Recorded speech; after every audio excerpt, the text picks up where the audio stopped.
Direct selling industry.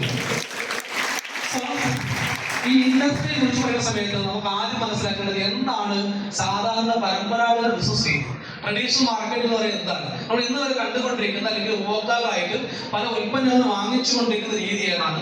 അതാണ് സൂചിപ്പിക്കുന്നത്. ഒരു കസ്റ്റമർ തനിക്ക് ആവശ്യമുള്ള ഉൽപ്പന്നം ഒരു കാരണവശാലും ഫാക്ടറിയിൽ നിന്ന് പോയി വാങ്ങുന്നില്ല. ഹലോ, തൊട്ടടുത്ത റീറ്റെയിൽ ഷോപ്പിൽ വാങ്ങുന്നു, ഹോൾസെയിൽ എന്ന് പറയുന്ന റീറ്റെയിൽ ഷോപ്പിലേക്ക് എത്തുന്നു, ഡിസ്ട്രിക്ട് പോയിന്റിൽ ഇതിലേക്ക് എത്തുന്നു, സ്റ്റേറ്റ് പോയിന്റിലൂടെ ഇവരേക്ക് എത്തുന്നു, zonal distributor, CRF agent, clear and carry forward agent, അതുപോലെ തന്നെ നാഷണൽ ഡിസ്ട്രിബ്യൂട്ടർ.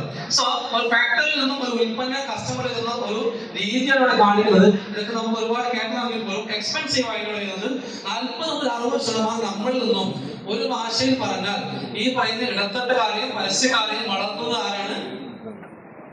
യഥാർത്ഥ കോടീശ്വരന്മാരാണ് അല്ലെ? നമ്മുടെ കയ്യിൽ ഒരുപാട് ക്യാഷ് ഉണ്ട്, നമ്മൾ അധ്വാനിച്ചിട്ട് ക്യാഷ് കംപ്ലീറ്റ് അവിടെ ചെലവാക്കുന്നു, ഉപഭോക്തായി ചെലവാക്കുന്നു. ഇതാണ് ട്രഡീഷണൽ മാർക്കറ്റിംഗിൽ ഒരുപാടാണ് നമ്മൾ വളർത്തുന്നത്. അതേസമയത്ത് സ്വയം